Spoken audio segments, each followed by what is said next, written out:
VFX. It's a scary word, I know, but it plays such a massive role in animation, into making it believable and hype as it is. And I believe it can be a great way to develop your animation skills, especially for newbies. What even is VFX? Visual effects, in this case, specifically 2D VFX, is the practice of creating drawings or images that represent the elements as well as the visual representation of force that would otherwise be harder to convey with just character animation. It can really be anything from water, fire, air, earth, to blood, pressure, explosions, destruction. I would usually consider VFX anything that isn't an explicit character, although it can be, like in Mob Psycho. Not to say that it isn't a character in itself, but it's definitely not comparable to a recurring character, like with its own character sheet, and you know what I mean. VFX is not just a support, although in most cases it's used like one. It can be the main character of a cut, and when it is, it's usually a very important cut too, like trying to convey a certain amount of force or energy, something that's happening, you know? It's one of the most versatile kinds of 2D animation you'll come across. Often you can find it bleed into so many mediums. You'll find it in 2D animation, of course, but also 3D animation. Popular games like Smash and Valorant, also shows like Arcane, make such heavy use of 2D VFX just because of how much it can add to the show. Sometimes you'll even come across it in stop motion animation or even live action footage and advertisements. They use it a lot as well. I feel like that alone speaks to the versatility and power that it holds.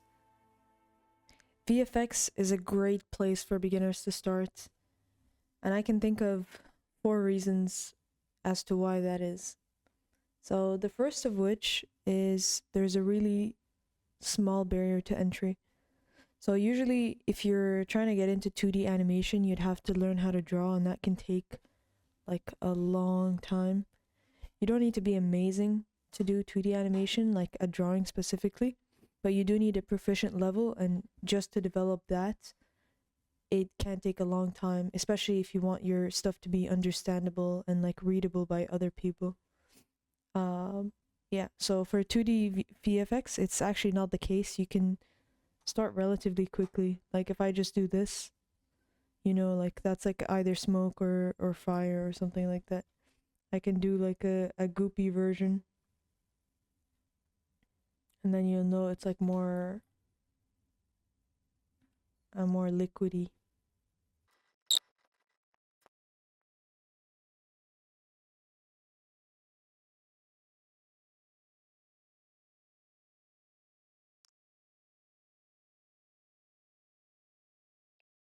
Cool. VFX can also be as simple or as difficult as you want. So if you're a complete beginner and you don't know anything about shapes, you don't know anything about anything because you're a beginner, you can literally do this. That's fire. There you go. Congrats. You just made fire. And that counts. But I'm sure you've come across like some incredible VFX like in Sakuga, or Arcane for example has incredible 2D VFX. And that's like an example of it being like on the highest level that you can like do possibly. But there is also like the complete opposite, where it's super super simple. Like you'll see these pixel games and they have like something like this, like literally a cube or something. Wait, let me actually do it. They just have a cube and it has something like this. And maybe something like that. And then there's just stuff that comes out. And that counts as fire too, by the way. So it doesn't necessarily have to be like complex for it to be readable, but you do have to have people understand it. And also, obviously, you're gonna have to animate it in order for it to be even more understandable. But yeah, these simple ones are actually deceptive because you think they're simple, but I don't know. I find these a lot harder because you have to be very deliberate with your details as well. But anyway, I'm sure you can do this. It's also great because it gets you a result relatively quickly, which is always amazing. You can start building confidence and getting comfortable, like actually animating,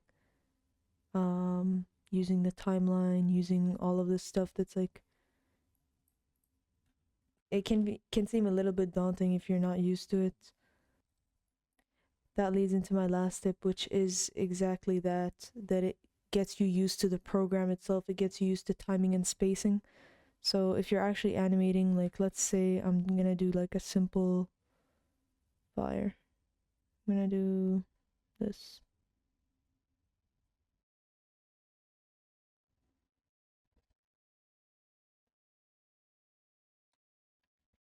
It's actually gonna get you in the actual um canvas. I don't know. Like the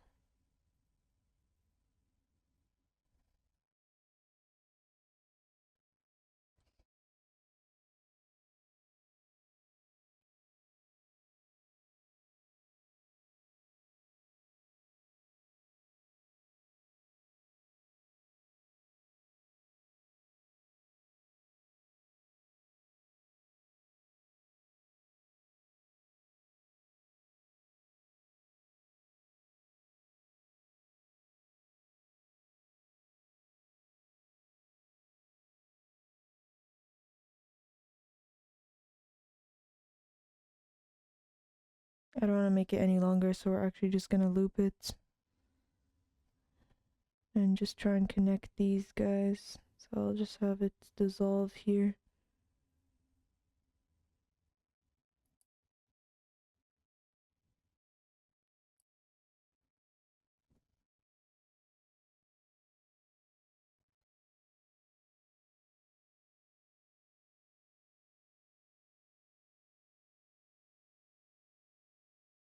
So that should kind of loop. It's not going to be perfect because I did it very quickly, but there you go. There's your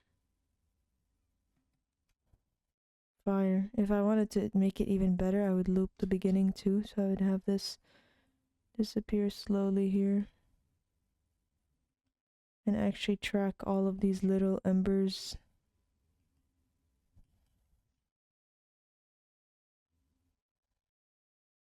So there we go.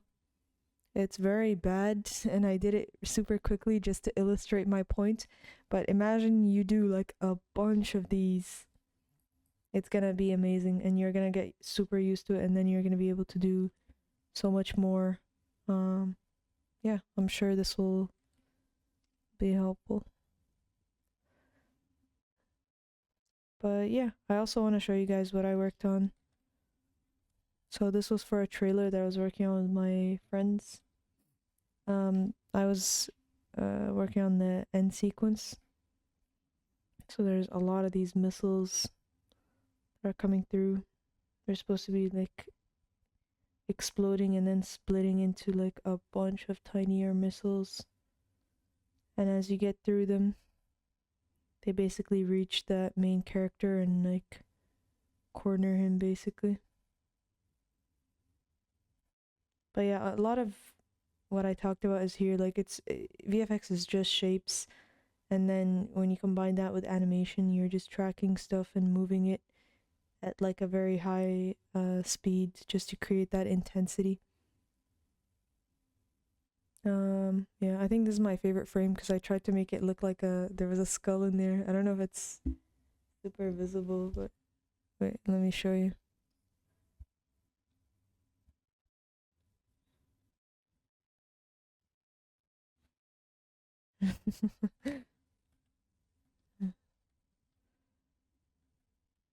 But yeah,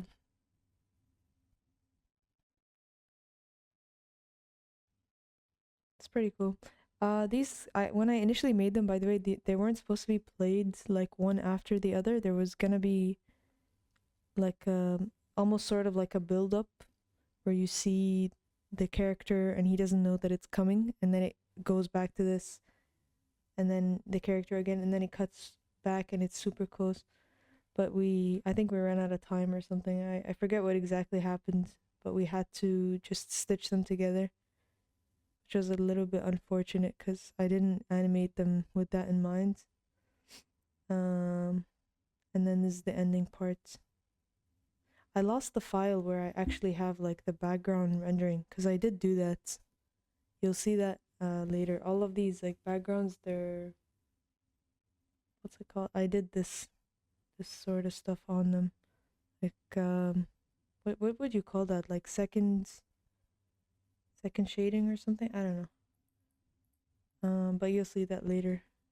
I'll show you that later. Yeah, and this is just the ending where they catch the guy. I'll link the trailer as well so you can watch and support the whole thing. It would be awesome if you guys left like cool comments there. But yeah, I think that's pretty much it from me.